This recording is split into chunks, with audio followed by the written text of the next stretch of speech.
Baik, lintas langsung berita wilayah hari ini dimulakan dengan tinjauan pematuhan SOP pemakaian pelitup separuh muka di Sarawak. Damia Cassandra Manja akan memperincikannya selain perkembangan semasa berhubung pengagihan kenyalang Gold Card kepada warga emas di sana. Baik Damia, teruskan. Baik, terima kasih Ifah. Assalamualaikum dan salam sejahtera. Kementerian Kebajikan Kesejahteraan Komuniti, Wanita, Keluarga dan Pembangunan Kanak-kanak akan menyegerakan pengagihan kenyalang Gold Card KGC kepada warga emas di negeri ini.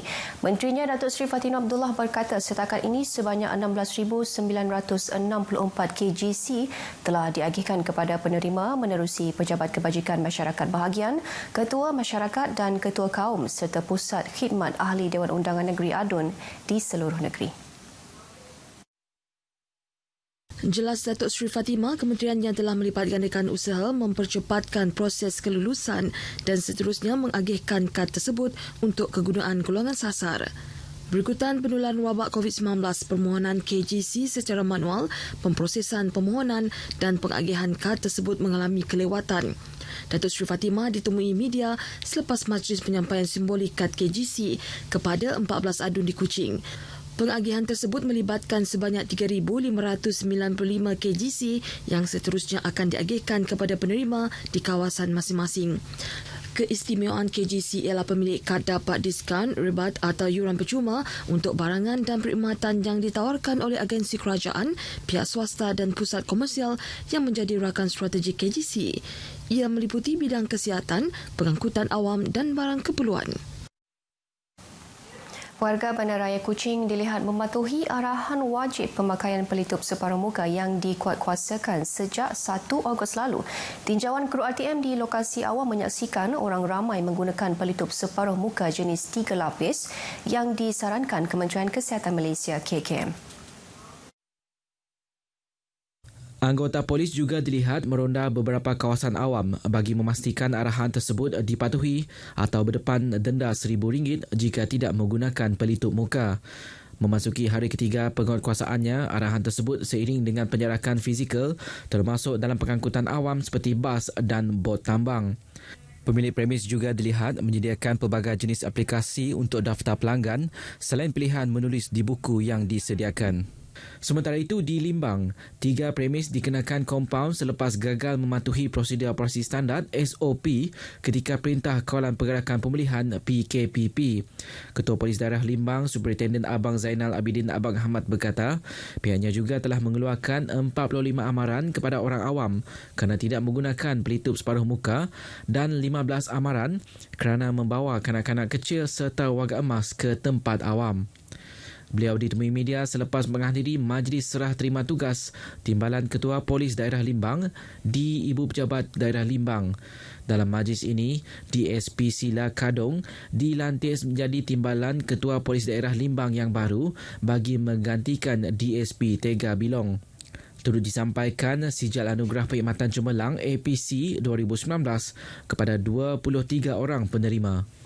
Pemilik premis juga dilihat menyediakan pelbagai jenis aplikasi untuk check-in untuk pelanggan selain pilihan menulis di buku yang disediakan. Program Ibadah Korban Anjuran Persatuan Anak Vai Bintulu PAVB mendapat sambutan menggalakkan tahun ini. Presiden PAVB Pandi Suhaili berkata, lebih 100 orang hadir menyertai program tersebut dengan 40 ekor lembu dikorbankan. Jelasnya kehadiran ramai peserta menjadi simbol kerjasama pelbagai pihak dalam melaksanakan ibadah korban.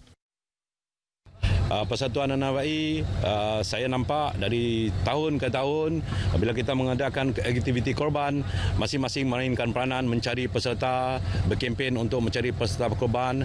Alhamdulillah, jadi tahun ini kita dapat melaksanakannya dengan skala yang agak besar. Kerja-kerja penyembelihan dibuat di ladang ternakan milik salah seorang ahli PAVB di Sungai Selezan dengan kerjasama Pertubuhan Kebajikan dan Dakwah Islamiah Malaysia, Pekida Bintulu. Bahagian penyembelihannya kita bagikan kepada Sidak Pekida. Untuk agihan kampung kita dah agihkan tiap-tiap ketua masyarakatnya, ada timnya untuk melapah dan mengagihkan kampung-kampung Sidampun. anak yang sudah toa ama orang aspia dan sertuan yang baik memberi anak yang korban dengan sida anak yang semua JKK anak dalam 2 kampung 8 buah kampung. Saya selaku pengulu mengucapkan terima kasihlah pada pihak.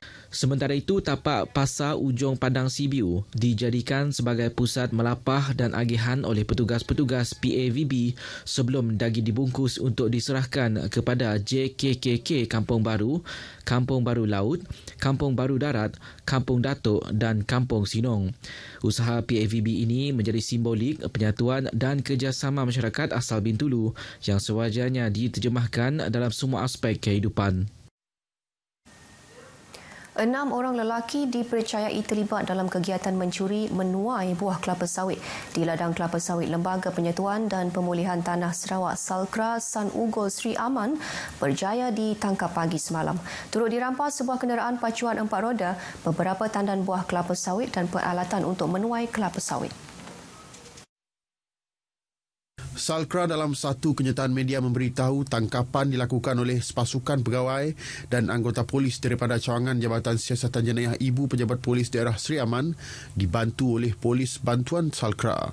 Pihak polis membuat serbuan tersebut selepas menerima maklumat daripada penduduk Rumah Panjang yang juga peserta Salkra. Menurut Salkra, dengan harga minyak mentah kelapa sawit CPO semakin meningkat, kecurian buah kelapa sawit dijangka akan lebih kerap berlaku. Baik saudara, sekian berita dari Sarawak dan kita kembali bersama Ifah di Angkasa Puri. Silakan. Baik, terima kasih Damia. Juga